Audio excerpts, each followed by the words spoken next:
থাকতে পারে। বসুন প্লিজ।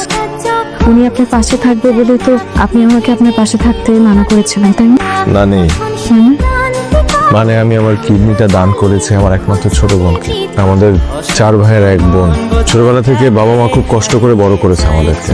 আমি ছোটবেলা থেকে খুব ভবঘুরে টাইপের ছিলাম, মাঝে মধ্যে এদিক ওদিক হারিয়ে যেতাম, কেউ খুঁজে পেত না।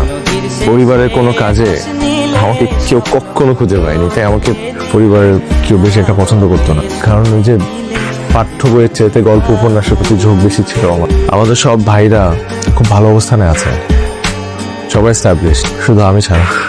আর আমাদের বোনটা একটা ছেলেকে ভালোবেসে বিয়ে করেছিল 4 বছর আগে, নিম্ন মধ্যবিত্ত পরিবারের এক ছেলেকে। কিছুদিন আগে জানতে পারি আমার বোনটার একটা কিডনি পুরোপুরি ড্যামেজ, আর একটা কিডনি সার্ভাইভ করার মতো।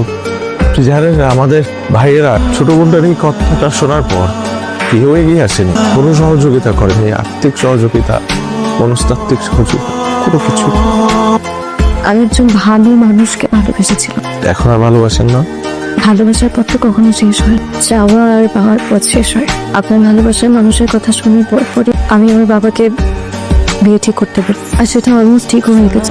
কংগ্রেচুলেশন, ভালো খবর। ডাক্তারকে জিজ্ঞেস করতে হবে যে এখনই আমি একটা কিডনি নিয়ে আপনার বিয়েতে নাচতে পারবো কিনা।